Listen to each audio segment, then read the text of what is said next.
Le dernier livre de la Bible, l'Apocalypse, nous entraîne dans la conclusion de ce que la pensée de Dieu a mis en réserve pour l'homme, de ce que la pensée de Dieu a voulu pour instruire l'homme que nous sommes.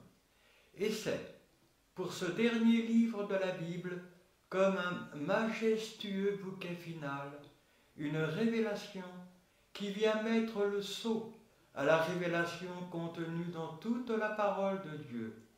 Rien dans ce livre, l'Apocalypse, n'a été écrit au hasard ou en plus. Et notre Dieu nous demande de comprendre. Il nous demande de comprendre qu'il est le seul Seigneur, que c'est lui, notre Dieu, qui est vainqueur, et qu'il domine sur toutes choses, et cela grâce à la victoire parfaite de Jésus-Christ sur le péché. Car le péché, c'est la désobéissance aux lois de Dieu, et Jésus n'a jamais désobéi à son Dieu pendant sa marche sur la terre. Mais aussi, ce livre nous fait comprendre que si Dieu est vainqueur, il est aussi vainqueur à travers la victoire persévérante de tous ceux qui marchent avec lui jusqu'au bout, de tous ceux qui, de toute leur force, cherchent à ne faire qu'un seul avec leur Seigneur, en revêtant la victoire de Jésus-Christ dans leur vie et en se conformant à l'exemple qu'il nous a donné en tant que Fils de l'homme, c'est-à-dire à chaque chrétien authentique, né de nouveau par l'action de l'Esprit. C'est pour ceux-là, pour ceux qui ont choisi leur Dieu dans la persévérance, son amour qui est vainqueur, l'immense puissance de l'amour de Dieu, qui fera de l'homme pécheur et misérable que nous sommes un élément de lui-même, un Fils unique avec son Fils unique, et cela pour régner avec lui dans toute la création et pendant toute l'éternité. Mais nous arrivons à ce chapitre 1 du livre de l'Apocalypse. Ce chapitre 1 va être divisé en 4 parties. La première partie ira du verset 1 jusqu'au milieu du verset 5. Dans ce verset 1, nous lisons « Révélation de Jésus-Christ que Dieu lui a donnée pour montrer à ses serviteurs les choses qui doivent arriver bientôt et qu'il a fait connaître par l'envoi de son ange à son serviteur Jean. » Révélation de Jésus-Christ, nous dit ce verset. Alors, le mot révélation, c'est la signification du mot apocalypse. Mais révélation de Jésus-Christ. Alors, pourquoi de Jésus-Christ? Parce que tout ce qui va être dit de la part de Dieu dans ce livre sera accompli. Et notre Dieu, en raison de la perfection de lui-même et de sa justice, ne peut mettre ses décisions pour l'homme en pratique que si, auparavant, une victoire parfaite a été remportée sur le péché, c'est-à-dire sur l'adversaire. Et c'est Jésus qui est la victoire de Dieu, et c'est donc grâce à lui que ce livre a pu être écrit. Et alors, Satan, ayant été vaincu, Dieu pourra mettre en pratique ses décisions pour l'homme, et cela sans que la perfection de sa justice soit mise à mal par l'accusation de l'adversaire. Son amour est vainqueur parce que nous devons répéter que c'est Jésus qui est la victoire de Dieu pour l'homme. C'est Jésus qui est la victoire de Dieu pour l'homme, mais ainsi que pour toute la création, création qui a été salie par le péché. Ce verset se continue en nous disant que Dieu lui a donné. Alors on peut comparer ce passage avec Matthieu au chapitre 24 et au verset 36. Car après sa victoire sur la croix, toutes choses lui ont été données et Jésus est devenu le Seigneur et le Dieu véritable, que Dieu lui a donné pour montrer à ses serviteurs, c'est-à-dire afin de partager avec chaque chrétien, mais à chaque chrétien selon sa part, les révélations venant de Dieu, pour montrer à ses serviteurs les choses qui doivent arriver bientôt. Alors ce mot bientôt est à comprendre selon la pensée de Dieu, car c'est à cause de la victoire de Jésus que le mot bientôt prend ici un sens véritable. Car Jésus, ayant vaincu et étant ressuscité, les événements qui devaient découler de sa victoire sont devenus inévitables. Et dans la pensée de Dieu, comme pour son regard, les étapes à venir sont déjà par avance accomplies, bien que pour le regard humain, le temps devait être encore long.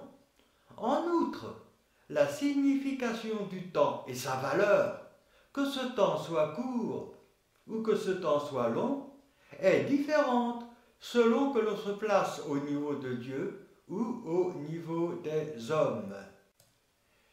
Et qu'il a fait connaître, continue ce verset, et qu'il a fait connaître par l'envoi de son ange.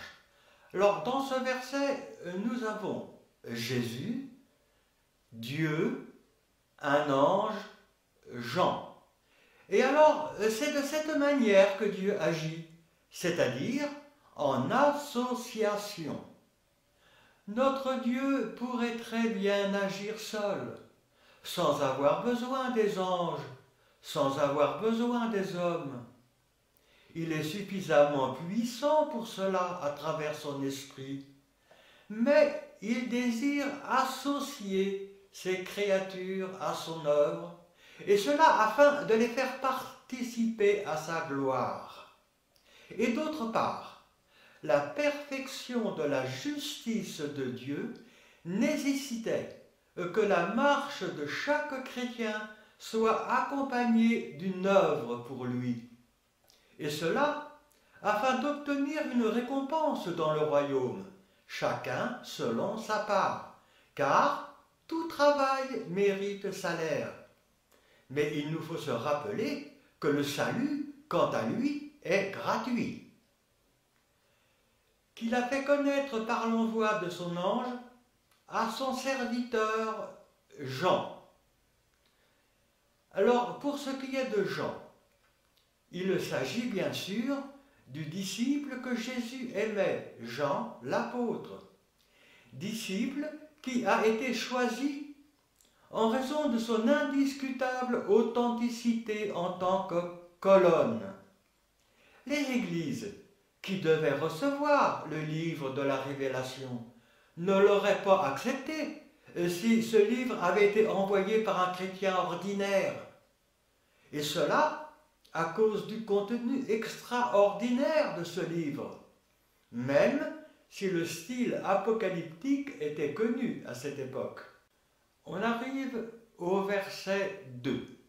Ce verset nous dit « Celui-ci a attesté la parole de Dieu et le témoignage de Jésus-Christ, soit tout ce qu'il a vu. » Alors ici, dans ce verset 2, l'apôtre Jean confirme l'authenticité divine du message. Ce message, l'Apocalypse, vient vraiment de Dieu. Pour cela, il met en avant tout le poids de sa personnalité chrétienne, du sérieux de sa vie avec Dieu, ce qui était reconnu par ses contemporains, tout comme d'ailleurs par nous. Et c'est alors ici le but du choix de Jean par Dieu. Soit tout ce qu'il a vu, nous dit ce verset. C'est-à-dire que Jean n'a rien imaginé, il n'a rien inventé, par exemple sous un prétexte d'inspiration, mais il a réellement vu et écrit. Ce n'est pas un livre que Jean aurait écrit de lui-même, soit pour rassurer les chrétiens de son époque, chrétiens qui étaient en attente, soit pour justifier un difficile contexte politique, mais ce sont bien des visions authentiques venant de Dieu. Jean a vu, saisi par l'Esprit, une succession de tableaux qui sont autant de symboles donnant des enseignements. Alors des enseignements soit sur la vie du chrétien, c'est-à-dire sa marche de chaque jour avec Dieu, soit sur les événements du futur. Cependant, ces images, ces visions ne décrivent pas des événements qui se seraient passés sur terre ou dans le ciel, tels quels, c'est-à-dire littéralement, mais elles les décrivent sous une forme imagée, en employant des symboles. Et ce sont ces symboles, ces images, qu'il nous faut savoir décrypter pour connaître la réalité, c'est-à-dire la pensée de Dieu pour nous. Car notre Dieu ne parle pas à la légère, et tout ce qui est contenu dans ce livre sera exécuté. On peut donner des exemples. Il est évident que les 7 chandeliers qui sont mentionnés un peu plus loin ne représentent pas l'Église, mais l'Église telle qu'elle est dans sa réalité physique. Mais c'est bien entendu le symbole d'une caractéristique de cette Église. De même, dans les versets 13, 14, 15, 16, celui qui ressemble à un fils d'homme n'est pas Jésus lui-même, tel qu'il serait littéralement dans la gloire auprès de Dieu. Mais si nous le voyons représenté de cette manière, c'est que la vision l'a revêtu de symboles, symboles qui sont autant d'enseignements pour nous. Nous le verrons quand nous étudierons ces versets. Et il en est ainsi de tout l'Apocalypse. Ce qui fait que Jean a vu des choses qu'il était tout à fait capable d'exprimer, de voir, de décrire. Car Dieu s'est servi d'images à la mesure ou à la compréhension de Jean, c'est-à-dire aussi à la nôtre. Mais cependant, ce même Jean n'a pas compris le sens de la plus grande partie de ces symboles, car notre Dieu ne voulait révéler ces choses qu'en leur temps. On arrive au verset 3. Ce verset nous dit « Heureux celui qui lit et ceux qui entendent les paroles de la prophétie et qui gardent les choses qui y sont écrites, car le temps est proche. » Alors, du temps de l'apôtre de Jean, peu de personnes savaient lire. Il fallait donc écouter le lecteur pour soi-même connaître la parole écrite. Mais cependant, ce passage, ce verset 3, doit être compris dans le sens d'une succession d'attitudes que nous devons avoir et qui doit nous amener jusqu'à une totale obéissance à la volonté de Dieu. Que ce soit pour la compréhension de la parole écrite, ou comme pour tout ce qui vient de Dieu pour nous. Dans ce verset, notre Dieu nous demande d'avoir 3 comportements importants. Nous allons voir ces 3 comportements.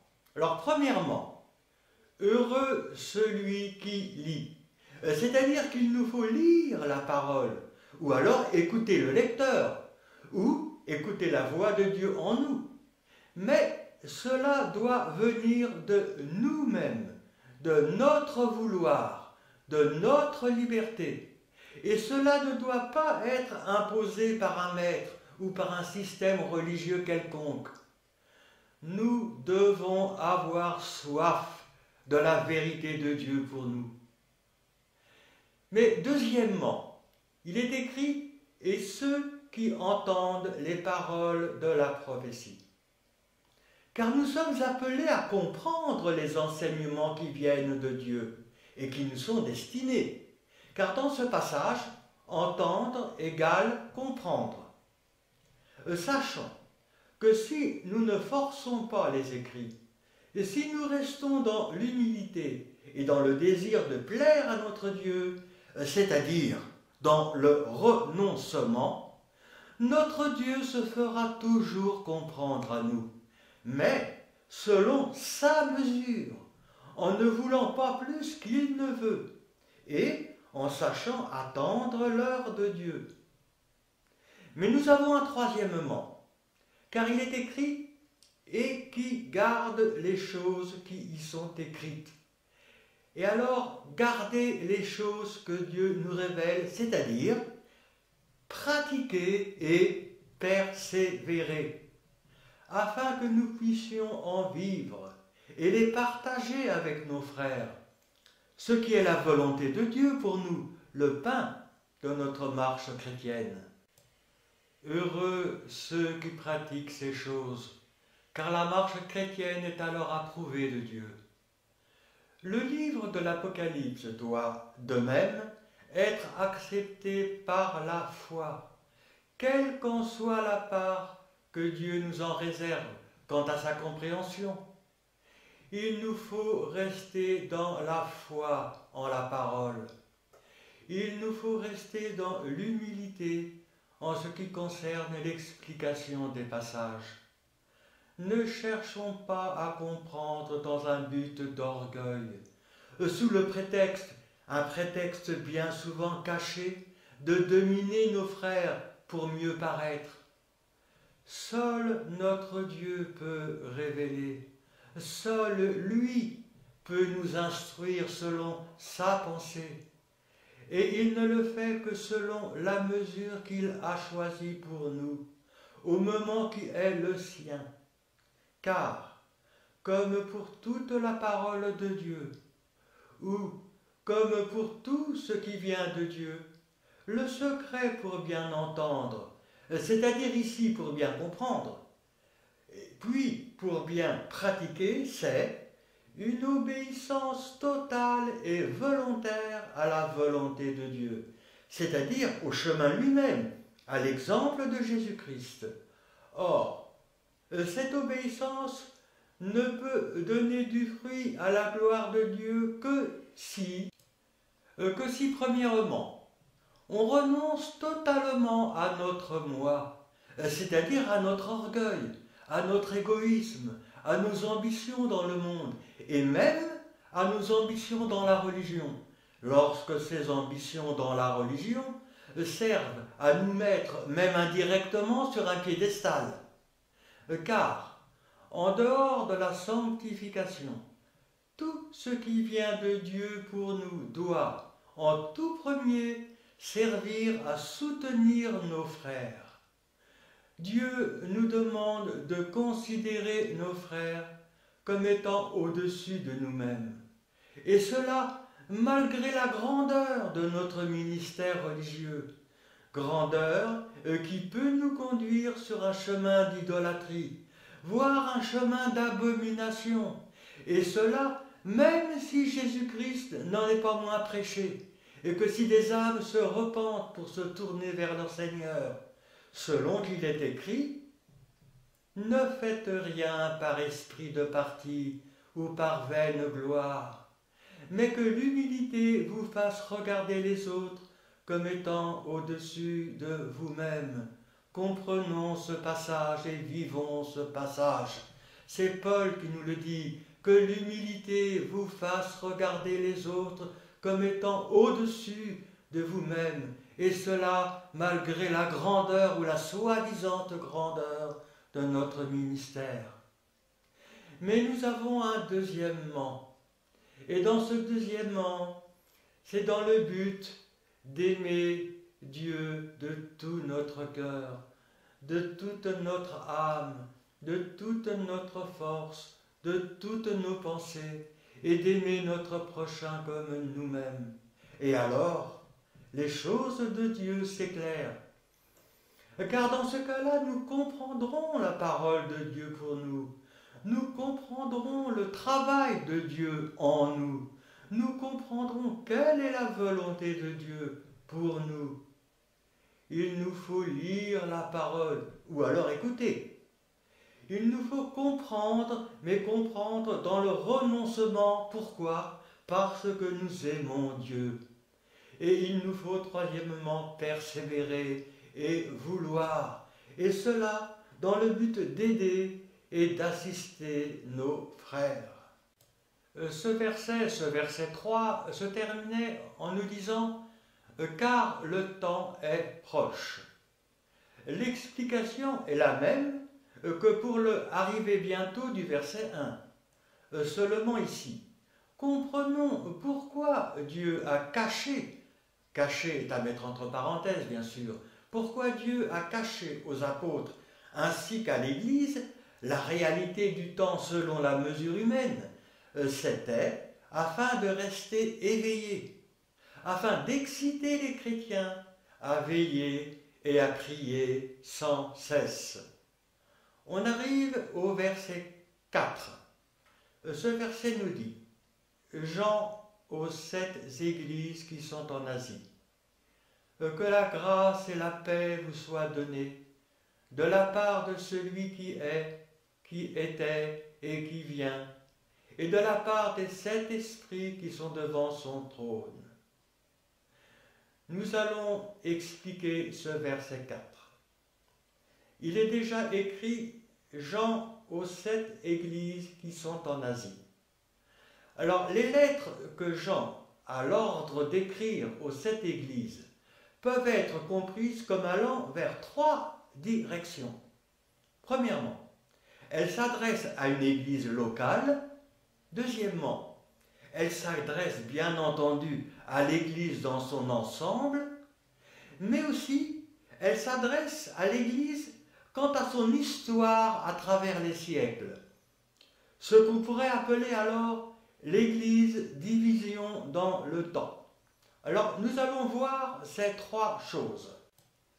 Alors, premièrement, à une Église locale. Il est évident que les 7 églises mentionnées plus loin existaient réellement à l'époque de Jean. Et alors, les reproches, les conseils, les compliments, etc., manifestaient l'état réel d'une église locale de ce temps. C'est donc bien, en premier lieu, à ces églises locales que Dieu s'adresse. Et cela nous sert d'instruction. Car, à travers cette réalité, nous devons comprendre que Dieu agit en nous et pour nous de la même manière, c'est-à-dire en se servant de notre environnement local, du contexte dans lequel nous sommes. Dans la Bible, Dieu s'est servi du vécu ou de l'histoire authentique de certains hommes afin de délivrer un enseignement pour tous. De même, Dieu se sert de notre vécu. Il amène ou il permet chez nous certaines expériences afin de nous enseigner. Car il désire que sa parole s'établisse en nous par l'expérience, afin que nous devenions une demeure solide, construite et habitée par l'Esprit, et non pas une demeure bâtie sur le sable, où l'instruction de Dieu ne serait alors qu'un enseignement religieux appris par cœur, à base de redites, de paroles sans efficacité pour notre construction.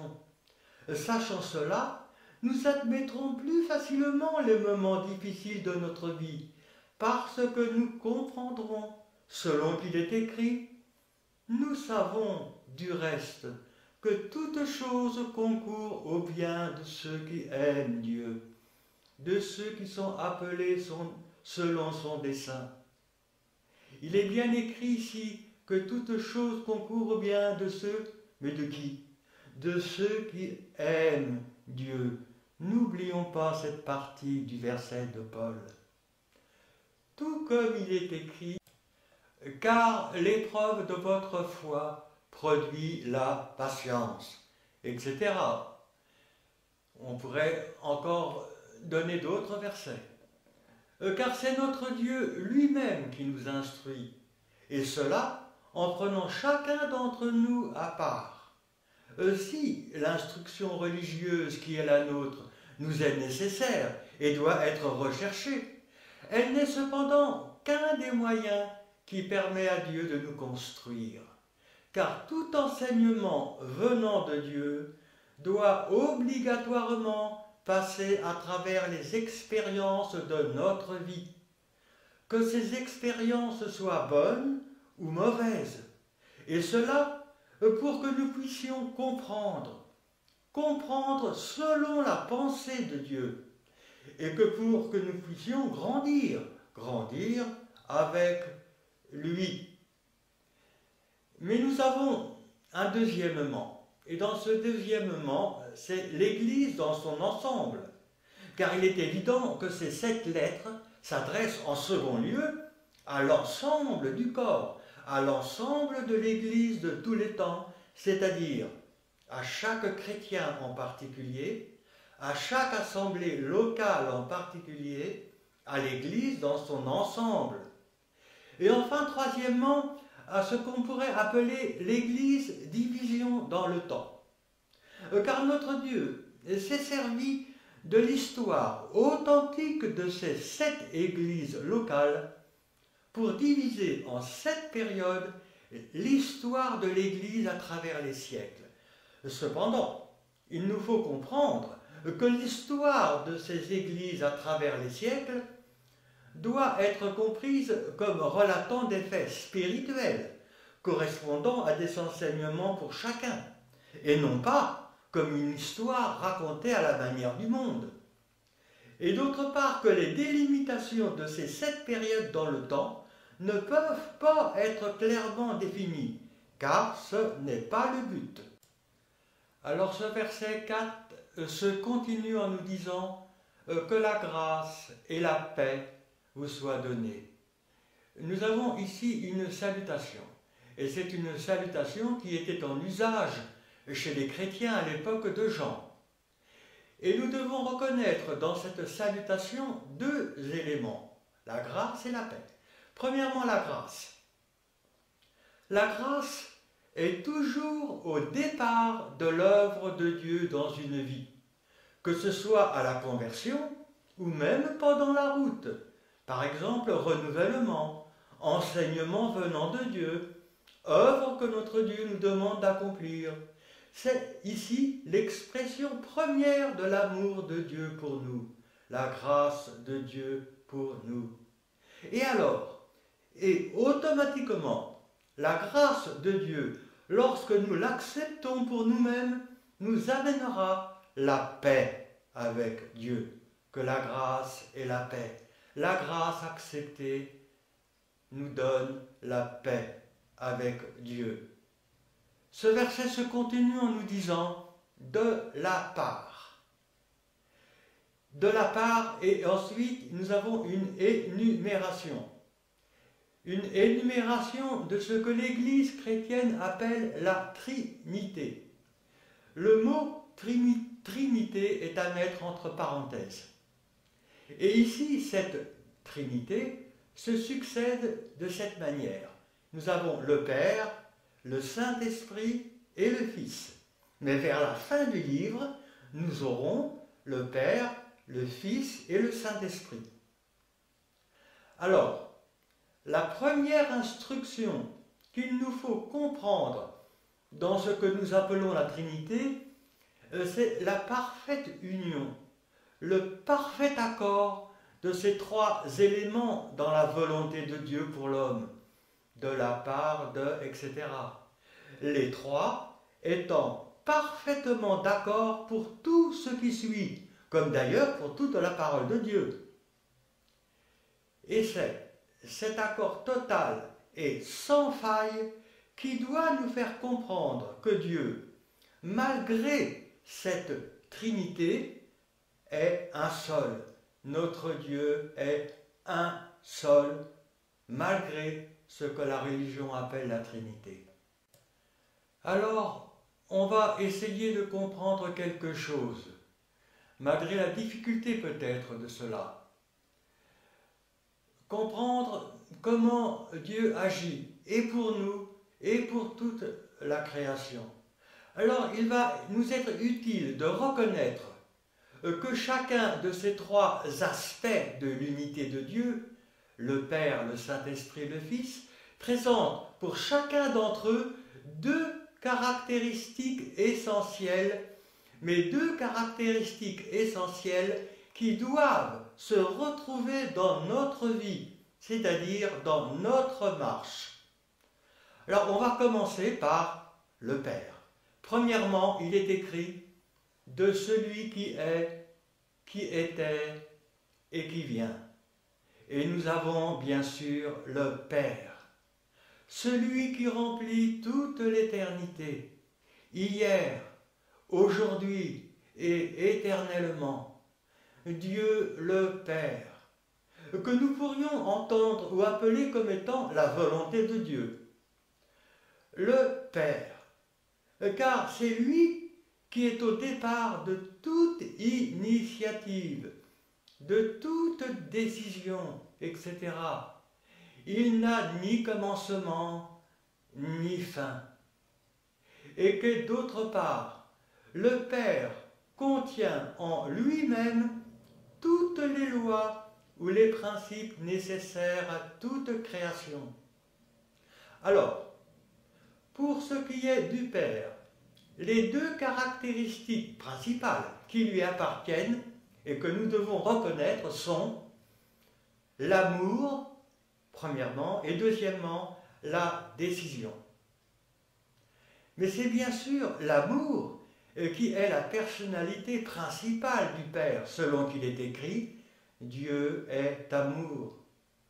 Mais cependant, la deuxième et tout autant importante caractéristique du Père, et qu'il nous est utile de comprendre, c'est la décision, car c'est le Père qui décide de toutes choses. C'est lui qui, de la plus petite à la plus grande des initiatives, décide. Mais en répétant que c'est l'amour qui vient en premier. Et en n'oublions pas ici que l'amour de Dieu ne peut se manifester que dans la perfection de sa justice, car toutes décisions venant de Dieu sont prises à cause de son amour, c'est-à-dire, et on le verra plus tard, Jésus-Christ, mais en accord parfait avec sa justice. Alors nous avions lu de la part de celui qui était, qui est et qui vient. Alors pourquoi qui vient? Car à travers Jésus-Christ, c'est la volonté de Dieu, c'est-à-dire le Père qui vient, afin que tous soient en Dieu un seul. Jésus-Christ, un avec Dieu, le corps de Christ, un avec Christ, toute la création, un avec le corps de Christ, c'est-à-dire soumise à Christ à travers le corps de Christ, l'ensemble faisant un avec Dieu. Mais ce qui est le but final de toute l'œuvre de Dieu, et c'est ici la volonté de Dieu qui se manifestera en son jour. Dieu vient, mais on aura l'occasion de rappeler ces choses. Donc, nous avions dit que pour ce qui est du Père, nous avons comme caractéristique la décision et l'amour. Mais bien sûr, il nous faut comprendre cela par rapport à notre marche, car notre Dieu a bien d'autres qualités lui appartenant. Mais nous arrivons au deuxièmement de cette énumération. Il est écrit de la part des 7 esprits qui sont devant son trône. Alors nous avons ici, dans ce deuxièmement, Dieu qui agit, c'est-à-dire l'Esprit. Mais il nous faut comprendre qu'il n'y a pas, littéralement parlant, 7 esprits qui sont devant le trône de Dieu. Mais nous devons comprendre cela dans son sens symbolique. Ce deuxième élément est représenté par le chiffre 7, car Dieu agit en parfait accord avec lui dans son ensemble, et c'est le chiffre 3, mais aussi d'une manière parfaite et universelle, et c'est alors le chiffre 4. 3 plus 4 égale 7. Et alors le chiffre 7 devient, de par là, le chiffre de la perfection. De la part des 7 esprits qui sont, nous dit ce verset, devant son trône. Car les 7 esprits, c'est-à-dire en réalité le Saint-Esprit, accomplit la volonté de Dieu. Il met en pratique les décisions du Père. Le caractère principal de ces 7 esprits, c'est la sainteté. Et nous avons alors le Saint-Esprit. La sainteté. La sainteté doit être comprise comme étant la mise en pratique parfaite des lois de Dieu, c'est-à-dire de ce que Dieu est, E-S-T. Le Saint-Esprit agit, il installe, il construit, il ordonne tous les éléments de la création, mais selon un ordre parfait qui ne vient que de la nature même du Père. C'est-à-dire, il obéit aux lois, il obéit d'une manière parfaite aux lois de Dieu. Et c'est alors la sainteté. L'inverse, c'est-à-dire la désobéissance aux lois de Dieu, que ces lois soient de nature physique, morale ou spirituelle, c'est le péché. Le péché, parce qu'il est contraire aux lois de Dieu, entraîne obligatoirement un déséquilibre qui conduit à la maladie, à l'infirmité, à la mort. Car cette désobéissance vient perturber l'harmonie de toute la création. Il ne peut y avoir de vie véritable, de création véritable et parfaite, que si cette vie, cette création s'appuie sur les lois de Dieu, sur la perfection de sa nature. Toute autre œuvre de création, ou même tout travail, toute activité sans lui, sans notre Dieu, ne peut qu'aller vers l'imperfection, vers la vanité, vers une destruction finale. Alors, nous avons, pour ce qui est du Saint-Esprit, premièrement, la mise en pratique des décisions du Père, mais deuxièmement, dans le respect total de ses décisions, de ses lois, et c'est alors la sainteté. Mais nous arrivons au verset 5, qui va nous parler du troisièmement, c'est-à-dire de Jésus-Christ. Dans ce verset, il nous est dit, et de la part de Jésus-Christ, le témoin fidèle, le premier-né des morts et le prince des rois de la terre.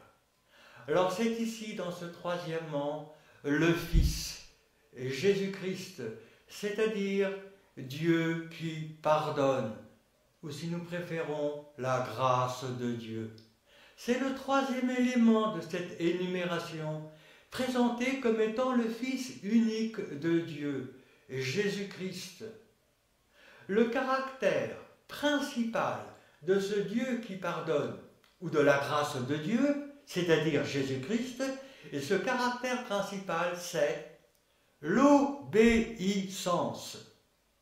Et c'est pour cela que nous avons lu le témoin fidèle, de la part de Jésus-Christ, le témoin fidèle. Car Jésus, en tant que Fils de l'homme, bien sûr, a parfaitement obéi pendant sa marche sur la terre. Il a parfaitement obéi à la volonté de Dieu, c'est-à-dire à l'amour de Dieu pour l'homme. Amour de Dieu apporté en lui par le Saint-Esprit. De ce fait, il est entré et il a marché dans une vie de sainteté totale, et cela grâce à l'obéissance persévérante et jusqu'au bout. Et il est alors devenu le témoin fidèle.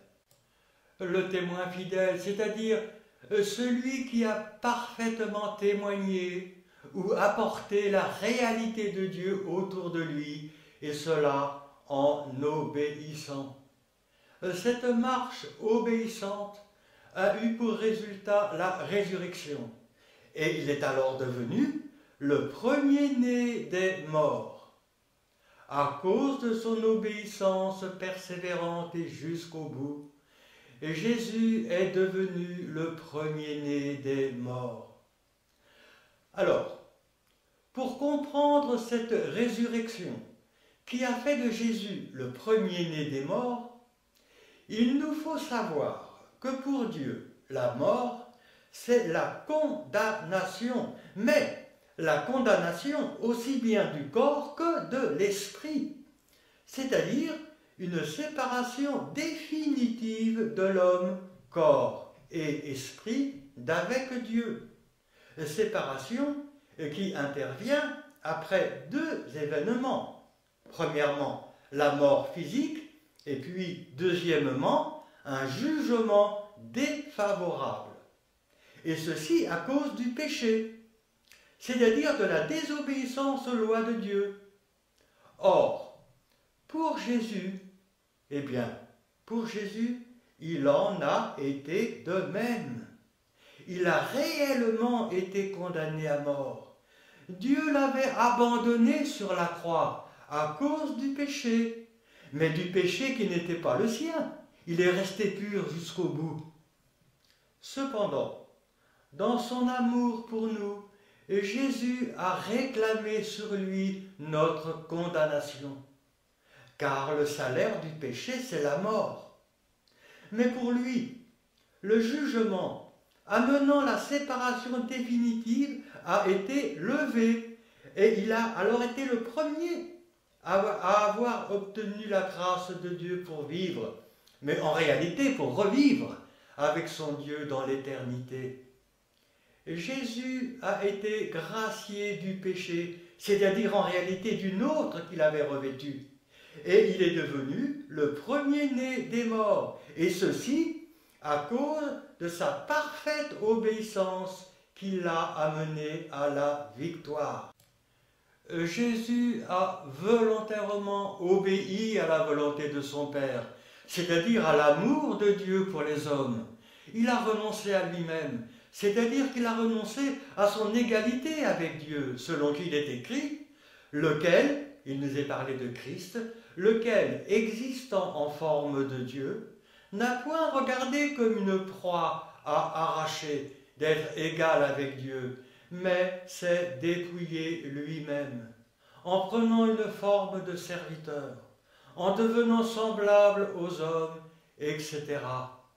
C'est ici une réalité de Jésus-Christ, une gloire de Jésus-Christ.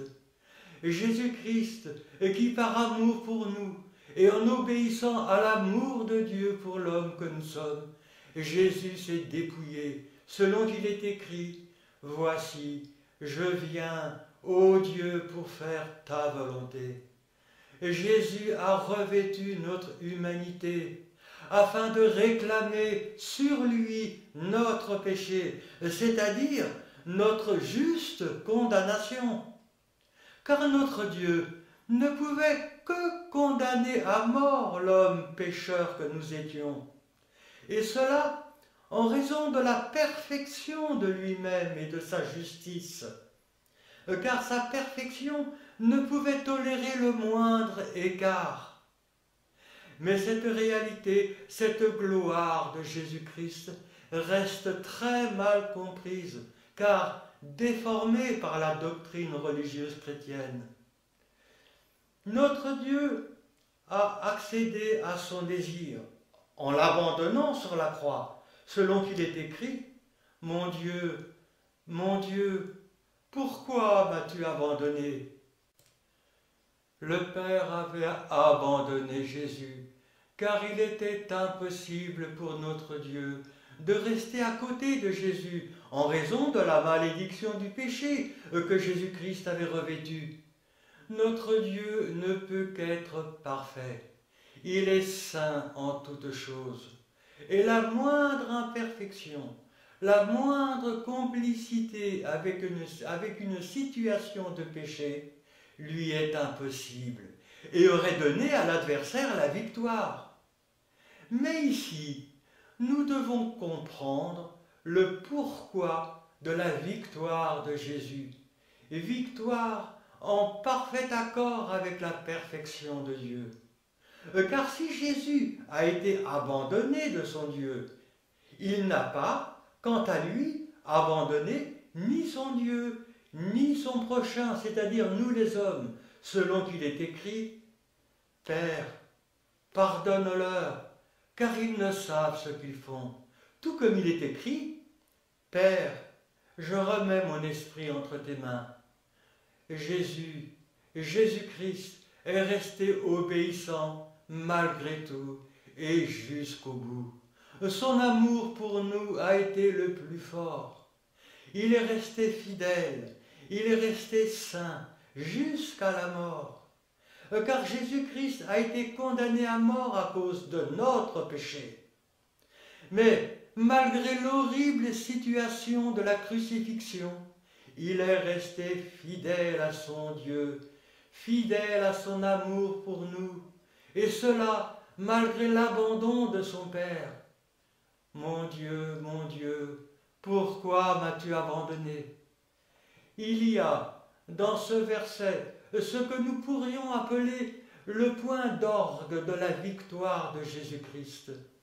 Une magnifique victoire sur le péché, mais aussi, et si nous pouvons le comprendre, le summum de l'amour de Dieu pour l'homme dans cet abandon de Dieu vers son Fils crucifié.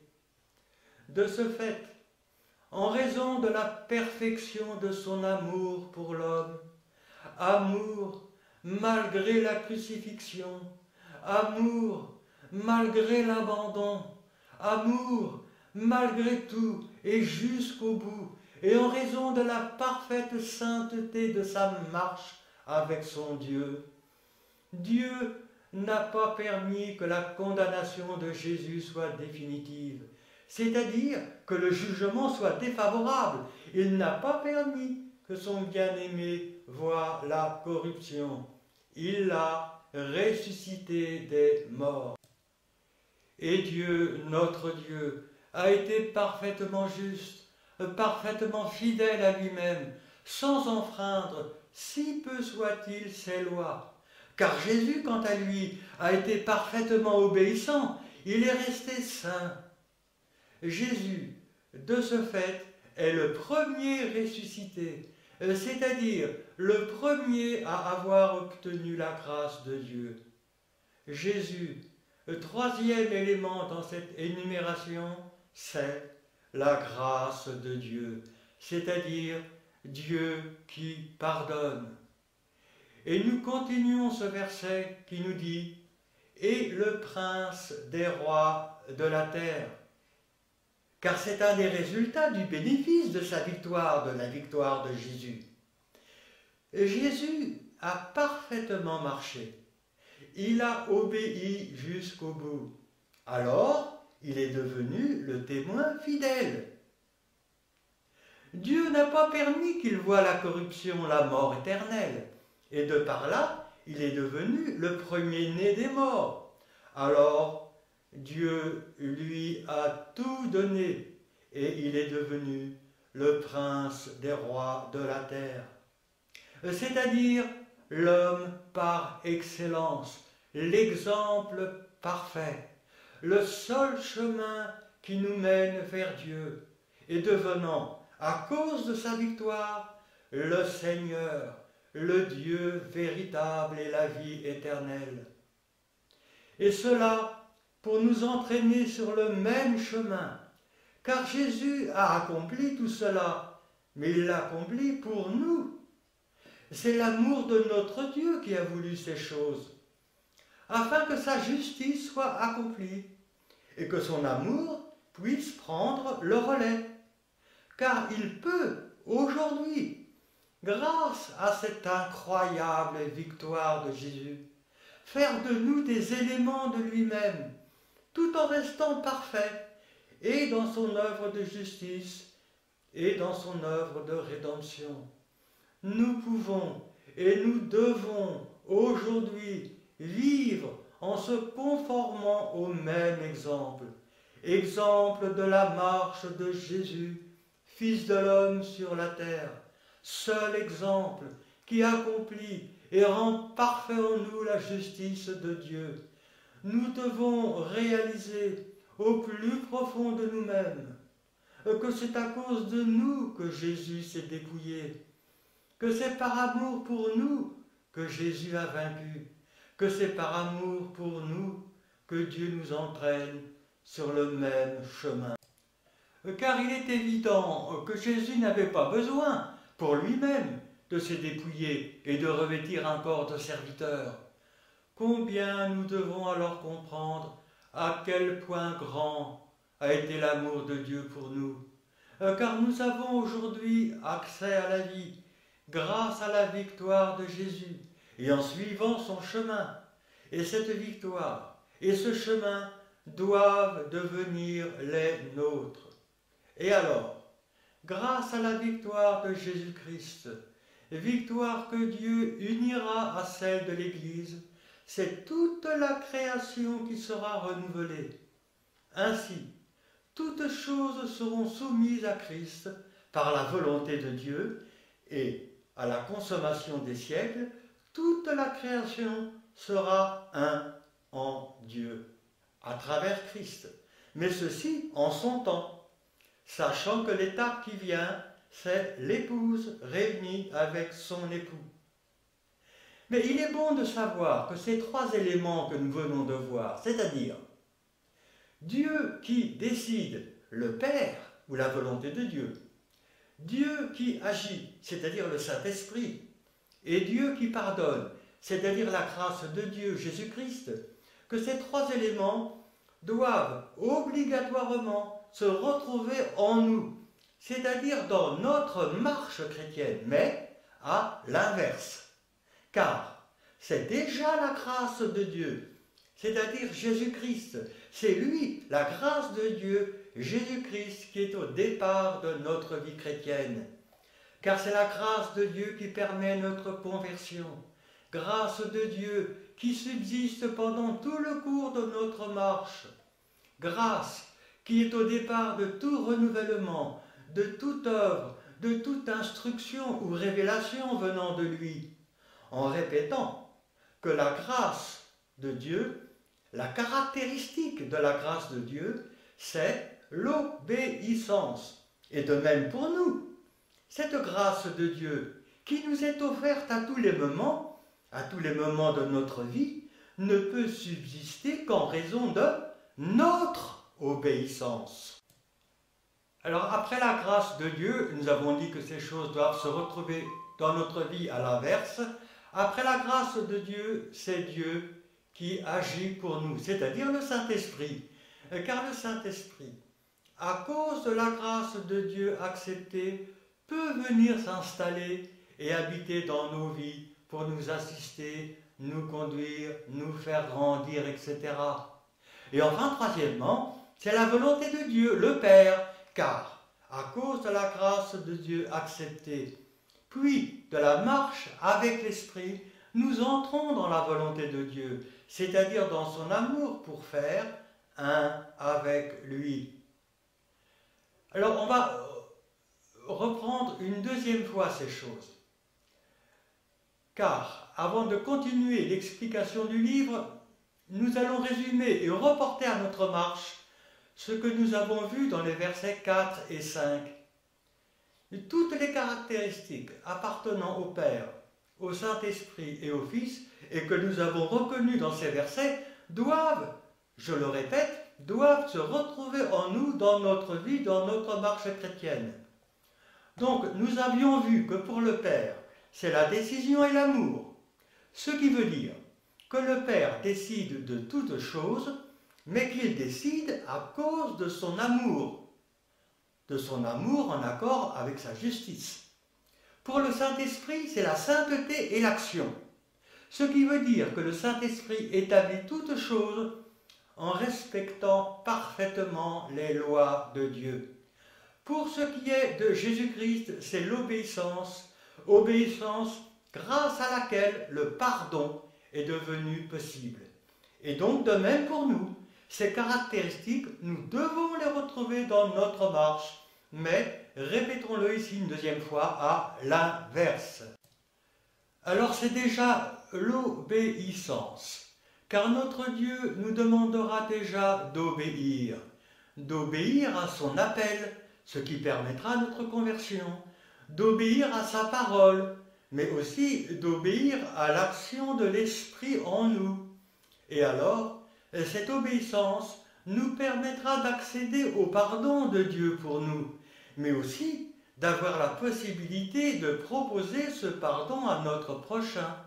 Et cette obéissance, volontaire de notre part, nous mènera à la sainteté. Deuxièmement donc, sainteté qui nous permettra de devenir des ouvriers avec Dieu. Nous pourrons agir, car on ne peut travailler pour Dieu, mais surtout avec Dieu, que dans un chemin de sainteté, c'est-à-dire un chemin d'obéissance à sa parole. Et enfin, troisièmement, cette sainteté, nous permettant de devenir des ouvriers avec Dieu, devra avoir comme motif l'amour, un amour qui vient de Dieu, amour pour notre Dieu, amour pour nos frères et amour pour notre prochain. Et c'est alors l'amour qui devra être le motif de toutes les décisions que nous prendrons. Et de par là, comprenons à quel point doit être véritable et sincère notre obéissance. À quel point nous devons obéir avec humilité et sérieux, afin de recevoir le pardon et de pouvoir le proposer autour de nous. À quel point nous devons marcher dans un chemin de sanctification, afin que notre Dieu puisse nous armer et nous envoyer. À quel point le motif de notre vouloir doit être l'amour, et non pas l'orgueil, et non pas une obligation religieuse. Car alors, toutes décisions prises avec sagesse seront en accord avec la pensée de Dieu, en n'oubliant pas que toute mesure de sagesse, tellement indispensable à la vie chrétienne, ne peut aller de pair qu'avec une mesure d'amour véritable, amour qui ne peut être que vrai et que dans un chemin d'humilité. Mais on va arrêter ici la première partie du chapitre 1 de l'Apocalypse. La seconde partie ira de la fin du verset 5 jusqu'au verset 13 du chapitre 1er de l'Apocalypse.